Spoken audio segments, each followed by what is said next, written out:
यक्षिणी में काफ़ी ज़्यादा विश्वास रखता था और काफ़ी ज़्यादा दिलचस्पी होने के कारण वो अक्सर भूत की, प्रेतों की, चुड़ैलों की, डायनों की, यक्षिणियों की किताबें पढ़ा करता था, कहानी सुना करता था।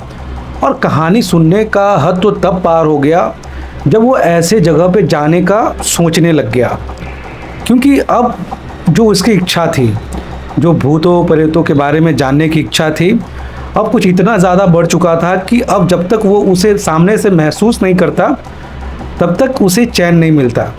उसने अपने दोस्तों को कहा कि क्यों ना अभी हम लोग कहीं चलते हैं, गर्मी की छुट्टियां आ रही है, कोई ऐसे जगह पे चलते हैं जहां पर थोड़ा सा पैरानॉर्मल एक्टिविटीज़ होता हो और थोड़ा सा इसके बारे में जानने को मिलेगा। पर उसके दोस्त आरिफ ने कहा कि देखो, जितनी आसानी से चीज़ तुम बोल रहे हो ये इतना आसान नहीं होता और ये चीज़ हमेशा सही नहीं होता कि एक कहानी पढ़ना अलग बात होता है, उसके बारे में जानकारी लेना अलग बात होता है, पर उसे प्रैक्टिकली फील करना एक अलग बात होता है। पर साकित कहाँ मानने वाला था, उसने किसी भी तरह से उसे मनाया कि नहीं चलते हैं, एक बार देखते हैं क्या है।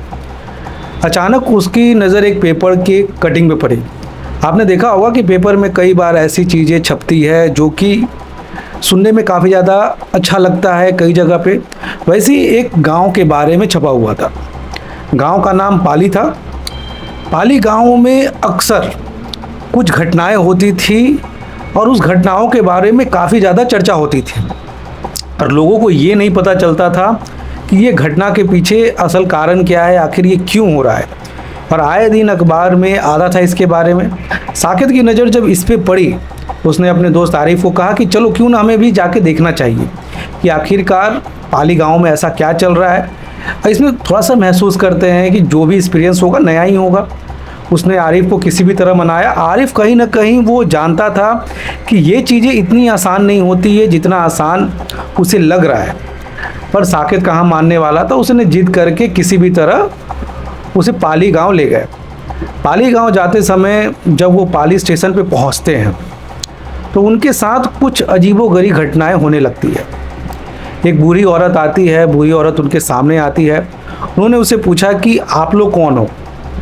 तो हम लोगों ने बहुत ही आराम से उसे बताया कि हम यहाँ पर कुछ कहानी की जानना चाहते हैं, क्योंकि हमारा जो पैशन है कहानी के बारे में जानना, भूत प्रेतों के बारे में जानना, इसी के सिलसिले में हम इस गांव में आए हैं। तो उस बूढ़ी औरत ने बहुत रसमयी ढंग से बताया कि जितना आसान आप ये समझ रहे हो उतना अच्छी चीज़ें नहीं है, कई बार लोगों की इसमें जान चली जाती है। तो साकित ने मुस्कुरा के बोला कि चलो एक बार देखने में क्या जाता है। पर आरिफ कहीं ना कहीं इस बात की गंभीरता को समझता था। वो साकित को कई बार समझाने की कोशिश कर रहा था कि ये चीज़ें सही नहीं है। रास्ते में जाते जाते उस बूढ़ी औरत ने उनसे पूछा कि आप इस गांव में आए हो, ठहरने का क्या कोई इंतज़ाम है, नहीं है। तो उसने बताया कि अभी तो कोई फ़िलहाल नहीं है, अगर गांव में कुछ होटल वगैरह मिल जाएगा तो वहाँ पे हम लोग रह लेंगे। उस बूढ़ी औरत ने बोला कि गांव है, आप शहर नहीं आए हो कि यहाँ पे कोई भी ऐसा जगह मिल जाए, होटल मिल जाए जहाँ पे आप आराम से रह सको। ये गांव है, यहाँ पे बहुत मुश्किल से लोगों को रहने का ठिकाना मिलता है। उस बूढ़ी औरत ने बोला कि एक काम करो, मेरा एक कमरा खाली पड़ा है, आप चाहो तो उसमें रह सकते हो। साकित को कोई एतराज़ नहीं था, क्योंकि उस गांव के बारे में वो ज़्यादा जानता नहीं था। और जब वो बूढ़ी औरत के घर पे गया तो बूढ़ी औरत के घर पर एक लड़की थी जिसका नाम उर्वशी था। उर्वशी की उम्र 17 से 18 साल की होगी। उर्वशी बहुत ही ज़्यादा सुंदर थी, इतनी ज़्यादा सुंदर कि अगर कोई भी मर्द या कोई भी लड़का उसे देखता है तो कहीं ना कहीं उसके प्यार में पड़ जाता है। साकित ने जब ये देखा तो बोला, उसने आरिफ को बोला कि अब कहाँ घर ढूंढने जाओगे, बैठे बिठाए मिल रहा है, क्यों ना यहीं पे रह ले। पर ये सारी चीज़ें आरिफ को थोड़ी सी अजीब लग रही थी। आरिफ को कहीं ना कहीं उर्वशी की माँ और उर्वशी पे शक होता था।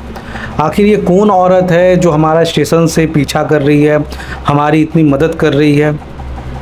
आरिफ को कहीं ना कहीं इसके बारे में शक होता था। पर साकित ने जब से उर्वशी के साथ वो मिला था, वो कहीं ना कहीं उर्वशी के तरफ थोड़ा सा आकर्षित होने लग गया था। और आकर्षित हो भी क्यों ना, उर्वशी थी ही बहुत सुंदर। धीरे धीरे धीरे धीरे समय बीतता गया। साकित और उर्वशी के बीच में नज़दीकियाँ बढ़ने लगी। कहीं ना कहीं दोनों बहुत अच्छे दोस्त बन गए और दोनों अक्सर काफ़ी समय एक साथ बिताते थे। और ये चीज़ें कहीं ना कहीं आरिफ को थोड़ी सी अजीब लगती थी। इसी बीच गांव में काफ़ी ज़्यादा घटनाएं बढ़ने लग गई और इन घटनाओं का संबंध आरिफ को कहीं ना कहीं उर्वशी और उर्वशी की माँ पर उस पर शक होता था कि कहीं ना कहीं इसका संबंध इनसे ज़रूर है। आरिफ उसी बीच गांव के सरपंच से जाके उठना बैठना हो गया। सरपंच की आरिफ से काफ़ी ज़्यादा अच्छी दोस्ती थी। सरपंच ने आरिफ के साथ जब बातचीत की तो उन्होंने पूछा कि आप लोग यहाँ पे क्यों आए हो। आरिफ ने उसे बताया कि मेरे दोस्त का भूत प्रेत इसके बारे में जानने में काफ़ी ज़्यादा दिलचस्पी है। जब उसने सुना कि यहाँ यक्षिणी की घटनाएं होती है तो उसने कहीं ना कहीं यहाँ आने का फ़ैसला किया, जिसके सिलसिले में हम लोग यहाँ पर आए हैं। तो सरपंच ने बहुत ही गंभीरता से बोला कि देखिए साहब, अगर आप सिर्फ भूत प्रेतों के बारे में जानने आए हो तो बेहतर यही होगा कि आप इस गांव से चले जाओ। आरिफ कहीं ना कहीं बहुत ज़्यादा परेशान हो गया। आरिफ को समझ में नहीं आ रहा था कि आखिरकार सरपंच ऐसे क्यों बोल रहे हो, क्योंकि उन्होंने जब बताया कि इस गांव में बहुत सालों से ये घटनाएं चल रही है, ये घटनाएं का संबंध आज से नहीं कई हजार सालों से था। जब हमारे गांव में एक राजा हुआ करते थे और राजा काफ़ी ज़्यादा क्रूर होते थे। राजा के बारे में कहा जाता था कि कई तांत्रिक क्रियाओं में उनका हाथ था और कहीं ना कहीं अलौकिक शक्तियों को पाने के चक्कर में उन्होंने बहुत सारे ऐसे काम किए थे जिसके बाद हमारे गांव को एक श्राप मिल गया। और आज तक हमारे गांव में इस तरह की घटनाएं होती है, जहां पे हर अमावस्या पूर्णिमा के दिन एक मर्द जिसके साथ ये घटना होती है, ये यक्षिणी उनके साथ संभोग करती है और बाद में उनकी हत्या कर देती है। आरिफ को ये चीज़ें कहीं ना कहीं बहुत ज़्यादा परेशान कर रही थी। इधर साकेत उर्वशी के साथ नदी किनारे में बैठा हुआ था और साकेत उसके साथ बात कर रहा था और साकेत उससे दोस्ती बढ़ाने की, करीबी बढ़ाने की बहुत सारी कोशिशें करता था। इधर कहीं ना कहीं आरिफ इस चीज़ों को लेकर काफ़ी ज़्यादा परेशान हो रहा था कि इस गांव में इतनी घटनाएं हो रही हैं और आखिरकार ये कौन कर रहा है। तो धीरे धीरे आरिफ सरपंच जी की मदद से ग्राम के पंडित जी से मिला। पंडित जी ने उन्हें जो बताया तो उसने बताया, पंडित जी ने उनसे पूछा कि आप इस गांव में कहाँ रहते हो। तो उसने बताया कि नदी के तट पर एक कुटिया है जहाँ पे एक बूढ़ी औरत अपनी बेटी के साथ रहती है। तो ये बात सुन के पंडित जी काफ़ी ज़्यादा हैरान हो गए। पंडित जी ने बताया कि उस घर तो बहुत सालों से वीरान है, वहाँ तो ऐसे कोई लोग नहीं रहते। तब आरिफ कहीं ना कहीं बहुत ज़्यादा परेशान हो गया कि मान लीजिए वहाँ पे कोई रहता नहीं है तो हम लोग यहाँ पे 3-4 दिनों से रह रहे हैं, ये आखिर है कौन। आरिफ ने जैसे उसे पता चला कि ऐसी कोई औरत और कोई उसकी बेटी उस जगह पे नहीं रहती है, तो पंडित जी ने बताया कि जो पहले के राजा थे जिसके कारण ये पूरी घटनाएं हो रही है, उसका पूरा दस्तावेज या उनके बारे में पूरी जानकारी पुराने मंदिर के नीचे तय खाने में है। आरिफ ने सोचा क्यों ना इसके बारे में थोड़ी सी जांच पड़ताल की जाए। आरिफ पुराने मंदिर के तय खाने में जाने के बाद उस राजा द्वारा बहुत सारी ग्रंथ और बहुत सारी रचनाएं उस तय खाने में थी, जहाँ पे राजा ने पूरे विश्लेषण के साथ बताया था कि कैसे उसने यक्षिणी को सिद्ध किया था और क्यों यक्षिणी के श्राप के बाद ये सारी चीज़ें हो रही थी। इधर साकेत बेसुध सा उर्वशी के साथ घूम रहा था।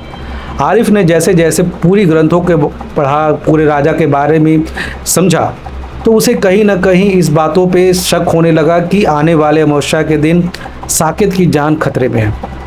जिस तरह से साकेत उर्वशी के साथ रहता है, जिस तरह से रहता है, कहीं ना कहीं उर्वशी उसकी जान ले लेगी। आरिफ तुरंत गया और उसने सारी बातें साकेत को बताई, पर साकेत ये बातें मानने को तैयार नहीं था। उसे लग रहा था कि आरिफ इस गांव से भागने के लिए वो सारी बातें बता रहा है, पर साकेत को कहीं ना कहीं इन चीज़ों पे विश्वास नहीं था। साकेत अगले दिन फिर से उर्वशी के साथ घाट पे चला जाता है और जैसे ही घाट पे जाता है उसने उर्वशी का चेहरा बदलता देखा। साकेत कहीं ना कहीं घबरा जाता है, पर घबराने के बावजूद भी वो बहुत ही शांत था, क्योंकि वो यक्षिणी के बारे में, भूतों के बारे में इतना ज़्यादा पढ़ा था, इतना ज़्यादा उसके बारे में, क्योंकि वो उसके असली रूप में देखना चाहता था। जब यक्षिणी अपने असली रूप में आती है, उर्वशी के रूप में, साकेत बिल्कुल स्थिर सा बैठा हुआ था। यक्षिणी ने उसे मारने की कोशिश की पर साकेत ने उसे कुछ भी नहीं बोला। और उसके बाद सुबह में जब साकेत की आंख खुलती है तो उसने देखा कि यक्षिणी ने उसकी जान नहीं ली थी। वो सीधा दौड़ता हुआ उस खंडर में पहुंचा जहां पे यक्षिणी और उसकी बेटी रहा करती थी। जब वहां पे वो जाते हैं तो वहां पर कोई भी नहीं है। साकेत अब थोड़ा सा घबराता है। आरिफ आता है। जब उसके सारी बातें पता चलती है तो आरिफ उसके बारे में पूरी कहानी बताता है कि कैसे यक्षिणी को यहाँ पर श्राप मिला था जिसके कारण यक्षिणी यहाँ पे फंसी हुई है। आरिफ ने उसे बताया कि ये संबंध तुम्हारे पुनर्जन्म से है। यक्षिणी का मिलना, उर्वशी का मिलना, उसकी माँ का मिलना कोई संयोग नहीं है। तुम यहाँ के एक बहुत पुराने राजा के वंशज हो जिसके कारण ये सारी चीज़ें हो रही थी। और कहीं ना कहीं ये श्राप तभी मिटेगा जब वो यक्षिणी तुमको मार करके तुम्हारे प्राणों की आहुति दे देगी। साकेत जो कि उर्वशी के प्यार में पूरी तरह से पागल था, उसे इन सब बातों से कोई फर्क नहीं पड़ता था और वो पागल की तरह नदी किनारे उर्वशी को ढूंढ रहा था। उर्वशी अचानक से उसके पीछे खड़ी हुई। उर्वशी ने बोला, मुझे ढूंढ रहे हो? साकेत ने पीछे पलट के बोला कि आखिर तुम्हारी कहानी क्या है? तुम कैसे मुझे मार करके अपने श्राप से मुक्त हो सकती हो? कैसे तुम्हें मुक्ति मिल सकती है? इसके बारे में हम जानना चाहते हैं, क्योंकि जितने भी लोग बता रहे हैं कि पहले के ज़माने में ये राजा की वजह से ये चीज़ हुआ है, ये कहानी हम तुम्हारे मुंह से सुनना चाहते हैं कि आखिर राजा ने ऐसा क्या कर दिया कि जिसके कारण ये पूरी घटनाएं हो रही है। यक्षिणी ने उसे सारी बातें बताई कि मैं यक्षिणी नहीं हूँ, मैं यक्षिणी की बेटी हूँ। और ये कहानी बहुत सालों पहले की है, जब मेरी माँ साक्षी इस गांव में आई थी। और मेरी माँ ऐसे ही नहीं आई थी, यहाँ के एक राजा जिसने उन्हें सिद्ध किया था। क्योंकि हम आपको बता दें कि हमारे धरती पर 3 लोक हैं। एक जहाँ पे देवलोक रहते हैं, जहाँ पे हम रहते हैं, और उसके बीच में यक्षलोक है जहाँ पर कई लोग अपनी इच्छा पूर्ति के लिए यक्षिणी को सिद्ध करते हैं। वो राजा काफ़ी तांत्रिक क्रियाओं में लिप्त रहता था जिसके कारण उसने यक्षिणी को सिद्ध किया था। और यक्षिणी को भी कहीं ना कहीं, जो कि उर्वशी की माँ थी, उसको राजा से प्यार हो गया। पर राजा उससे प्यार नहीं करता था। कहीं ना कहीं वो अपने इच्छा को पूर्ति करने के लिए मेरी माँ का इस्तेमाल करता था। जब मेरी माँ को इन सभी चीज़ों के बारे में पता चला तो काफ़ी ज़्यादा देर हो चुकी थी। राजा ने उनकी बहुत सारी शक्तियों को अपना लिया था और उसके बाद उनको एक तहखाने में बंद करके ज़िंदगी भर के लिए उनकी आत्मा को कैद कर दिया गया। जिसके बाद मेरी माँ को ये श्राप मिला था कि जब तक उनकी बेटी, उनके पूर्वज, आखिरी पूर्वज तक की जान नहीं ले लेती तब तक उनको यहाँ से मुक्ति नहीं मिलेगी। जिसके कारण ये साल दर साल समय बीतता गया और जितने भी राजा के पूर्वज होते गए उन सभी को यहाँ पर बलि दी जा रही है। तो साकेत ने बोला कि अगर ऐसी बात है, अगर मुझे मारने से अगर तुम्हें मुक्ति मिलती है तो तुम मुझे मार दो, मुझे कोई समस्या नहीं है। पर कहीं ना कहीं उर्वशी को भी साकेत से बहुत ज़्यादा लगाव हो चुका था। वो किसी भी कीमत पे उसको नहीं मारना चाहती थी। फिर जब ये बातें उसने बताई, आरिफ को बताई कि ऐसी ऐसी बात है, उसने यक्षिणी से बात की कि इसका कोई तो उपाय होगा जिससे यक्षिणी को मुक्ति मिल सके और उसकी जान भी ना जाए। क्योंकि यहाँ पे साकेत ने अपनी पूरी तरह से तय कर लिया था कि यक्षिणी को अगर मुक्ति उसकी मृत्यु से भी मिलती है तो वो उसके लिए जान देने को पूरी तरह से तैयार है। पर यक्षिणी उसकी जान नहीं लेना चाहती थी, क्योंकि यक्षिणी चाहती थी कि वो साकेत के साथ रहे।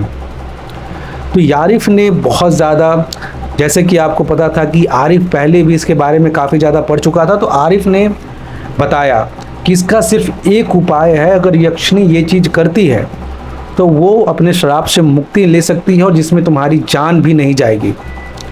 पर इसके बाद यक्षिणी को कभी भी मृत्यु नहीं प्राप्त होगी, वो कभी भी अपने लोक नहीं जा सकती है।